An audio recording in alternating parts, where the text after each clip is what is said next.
आज की इस वीडियो में फ्रेंड्स आप लोगों के साथ बात करने वाली हूं कि अगर आपके भी गुलाब में फूलों का साइज़ छोटा हो गया या फूल इस तरह से गुच्छों में नहीं आ रहे हैं तो आप कैसे केयर करें या फिर कौन सी खाद दें। तो चलिए वीडियो को स्टार्ट करते हैं। Hey guys, this is Shagufta and you are watching my new garden. देखिए फ्रेंड्स, अब जो टाइम स्टार्ट हुआ है इस टाइम में धूप जो है वो काफ़ी तेज़ हो रही है। आपकी सारा दिन की तेज़ धूप में जैसे अभी तक हम लोग गुलाब को रख रहे थे, तो अब आपको ये करना है कि अपने पौधे को आपको शिफ्ट कर देना है ऐसी जगह पे कि जहाँ पे इस पे बहुत तेज़ जो पूरे दिन की तेज़ वाली तीखी धूप होती है, उस तेज़ तीखी धूप से आपको अपने पौधे को बचाना है। क्योंकि अब इतनी तेज़ धूप में अगर आपने अपने पौधों को रखा तो इनकी जो पत्तियां हैं वो जलने लगेंगी और जो आपके पौधे में नई नई ब्रांचेज आ रही हैं वो ब्रांच मुरझाने लगेंगी और उनकी जो भी न्यू ग्रोथ स्टार्ट होगी तो वो अच्छे से फैलेगी, उससे पहले ही वो ब्रांच आपकी जल जाएगी। तो सबसे पहली चीज़ आपको यही ख्याल रखना है कि जो 12 से 3 के बीच की धूप है उस तेज़ धूप से आपको आपके पौधे को बचाना है, बचा के रखना है। मेरे पौधे में देखिए फ्रेंड्स, अभी भी अच्छे से फ्लावरिंग हो रही है। मैंने अपने प्लांट को वैसी जगह जो मैंने सारा दिन की तेज़ धूप में रखा था वहाँ से हटा के अपने पौधे को मैंने ऐसी जगह में शिफ्ट कर दिया जहाँ मॉर्निंग की यानी जो सुबह की 6 बजे से लेके आपकी 12 बजे तक की धूप वहाँ पे रहती, 12 सवा 12 तक वहाँ धूप रहती और उसके बाद धूप चली जाती है। तो इस तरह से आपको भी केयर करना है। दूसरी एक चीज़ आपको ध्यान देना है, इस टाइम में पौधे पे आपके बहुत ज़्यादा जब एक मौसम से दूसरे मौसम में आपका मौसम चेंज होता है तो उसी के साथ साथ आपके पौधों में इंसेक्ट का भी अटैक बढ़ जाता है। तो आप अपने पौधे में ज़रूर ये चीज़ डीपली चेक करिए कि किसी किस्म का कोई इंसेक्ट तो नहीं है। और मेरे पौधे में देखिए अभी भी कैसे इनकी न्यू ग्रोथ आ रही है, हर एक ब्रांच पे इनकी कलियां बन रही हैं और खूब अच्छे से प्लांट मेरा ग्रो कर रहा है। तो आप भी ये चीज़ ज़रूर चेक करिए कि जिस भी पौधे में इस टाइम में बेसिकली आपको आपके पौधे में एक तो जो मकड़ी यानी जो स्पाइडर माइट्स होती हैं उनका अटैक दिखेगा। सेकंड, आपको मिली बग इस टाइम में आपके रोज़ प्लांट पे भी लगा हुआ दिखेगा। मिली बग एक जो चिपचिपा वाइट कलर का कीड़ा होता है, तो उससे ज़रूर अपने पौधे को आप बचाइएगा। वो पूरे पौधे का रस चूसता रहता है, कलियां फिर उसके वजह से बिना खिले ही गिर जाती हैं। तो ये चीज़ का ध्यान रखिए। तीसरी चीज़ ये, जब भी इस तरह से फूल मुरझा जाए तो मुरझाए हुए फूलों को आप ज़रूर कट कर दीजिए। देखिए मेरा स्पेंट फ्लावर है, इनको 3 पत्ती छोड़ के आपको कट कर देना है। जब भी आप स्पेंट फ्लावर कट करते हैं तब उसके बाद आपके पौधे में नई ग्रोथ स्टार्ट होती है। ये देखिए ये इनके नोड एरिया हैं, जस्ट उसके ऊपर से आपको कट करना है। तो इस तरह से कटिंग का आप ध्यान रखिए। और एक चीज़ और, अब आपके जो भी हाइब्रिड रोजेज़ हैं उनको आप उनकी भी जो सनलाइट रिक्वायरमेंट है आप ज़रूर ध्यान रखिए। उनको भी बहुत तेज़ धूप में आपको नहीं रखना है। इसके बाद ये देखिए पौधे में ये न्यू ब्रांच निकल रही हैं, सब में नई नई हेल्दी लीव्स आ रही हैं। ये जो रेड लीव्स हैं फ्रेंड्स, ये जो पौधे की नई पत्तियां आती हैं वो लाल में ही निकल कर आती हैं। और आपके जो भी हाइब्रिड रोजेज़ हैं उनमें आपको सकर ब्रांच का ज़रूर ध्यान रखना है। सकर ब्रांच आपकी 7 पत्तियों की होती है और नीचे से एकदम ग्राफ्ट एरिया के पास से निकलती है, तो आप उसको ज़रूर कट कर दें। जो भी आपकी बहुत पुरानी पत्तियां हो रही हैं उनको आप तोड़ के खुद से हटा दें, क्योंकि वो आपके पौधे में ना इतना अच्छा कोई वर्क करती हैं, ना वो प्लांट में जो प्लांट अपना खाना बनाता है उसमें अच्छा वर्क करती हैं। तो ख़राब लीव्स को आप खुद ही से अपने प्लांट से अलग कर दीजिए, या फिर जो कुछ पत्तियां आपकी मिट्टी को टच कर रही हों उनको भी हटा दीजिए। अब अगर खाद की बात करूं फ्रेंड्स, तो रोज़ प्लांट एक हैवी फीडर प्लांट होता है। इसको टाइमली अच्छा न्यूट्रिएंट चाहिए होता है अपनी ग्रोथ के लिए।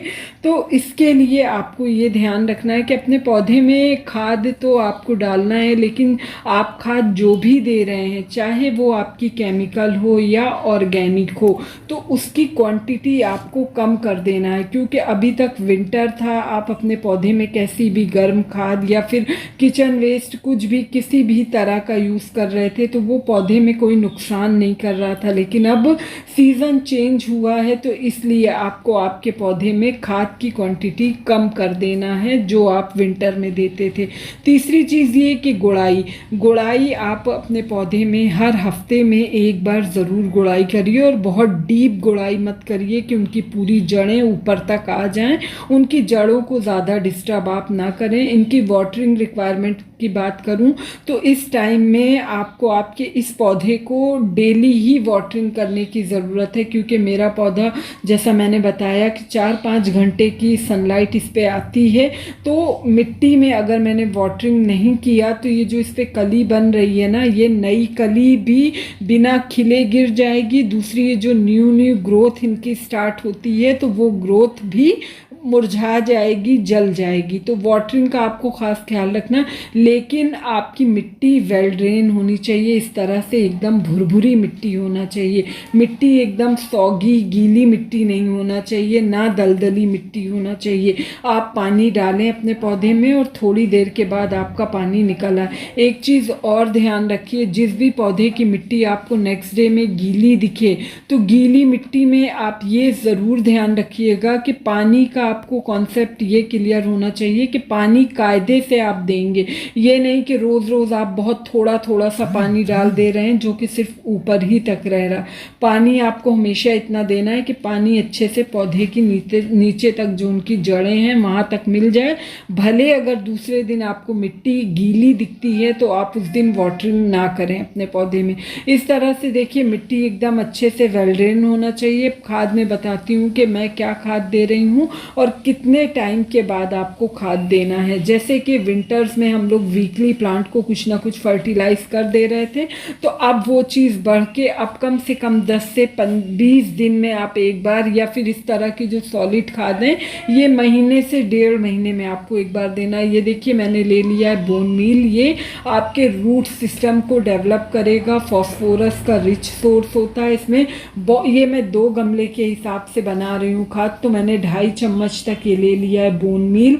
अगर आप बोन मील नहीं यूज़ करना चाहते तो रॉक फॉस्फेट यूज़ कर सकते हैं। दूसरी खाद है, ये भी ऑर्गेनिक है और एकदम प्योर खाद है, प्लांट को बहुत पसंद होती है। ये है नीम की खली। नीम की खली से क्या होता है कि आपकी मिट्टी में किसी किस्म का कोई निमिटोड या फिर कोई दूसरा कीड़ा फैलने नहीं पाता है जो कि प्लांट की जड़ों को ख़राब करता है। तो देखिए मैंने 2 गमले के हिसाब से ये ले लिया है 4 चम्मच के करीब नीम की खली, और आपका 2.5 से 3 चम्मच तक बोन मील है। अब ये खाद जो है ये परफेक्ट है, आपके पौधे की मिट्टी को भी अच्छी रखेगी, उनकी रूट्स का भी डेवलपमेंट होगा और प्लांट बहुत अच्छे से ग्रो करेगा।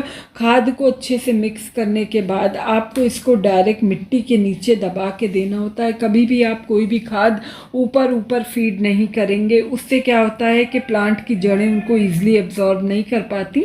ये मिक्सचर जो है ये हर गमले में यानी पर पॉट में 2-2 चम्मच के करीब डाल दूंगी। इससे क्या होगा कि प्लांट में अच्छे से ग्रोथ होगी, प्लांट बुशी रहेगा और बहुत हेल्दी वे में ग्रोथ करता रहेगा। दूसरी, इनसे अच्छे फूल लेने के लिए पोटेशियम की ज़रूरत होती है। उसके लिए देखिए फ्रेंड्स, ये है बनाना पील वाटर। ये जो केले के छिलके होते हैं इनको ये 2 लीटर की वाटर बॉटल में मैंने 5 ओच केले के छिलके डाल के भिगो दिया था। 1 कप वो पानी और उसमें 2 कप 2.5 कप तक सादा पानी मिला के ये आपको पौधे की जड़ों में फीड करना। इससे प्लांट में बहुत हैवी क्वांटिटी में फ्लावर्स आएंगे, लगातार फूल खिलते रहेंगे। खाद या तो अर्ली मॉर्निंग दीजिए या फिर शाम के टाइम दीजिए, और 1 से 2 बार अपने पौधे में इस तरह से सादे पानी से आप स्प्रे ज़रूर करिए, क्योंकि इस टाइम में आप लाख मिट्टी में पानी दे रहे हैं लेकिन उसके बाद भी आपकी पूरी पत्तियां झुलसती रहती हैं धूप के वजह से। तो आप जब इस तरह से 1 से 2 बार स्प्रे करेंगे तो प्लांट में मॉइस्चर मेंटेन रहेगा। बस एक ही छोटी सी इन्फॉर्मेशन थी, आपको अच्छी लगी हो तो प्लीज़ चैनल को सब्सक्राइब करिएगा, वीडियो को लाइक एंड शेयर करिएगा। मिलती हूँ आप लोगों से किसी नेक्स्ट वीडियो में नेक्स्ट टॉपिक के साथ। तब तक अपना बहुत ख्याल रखिएगा। Okay friends, bye.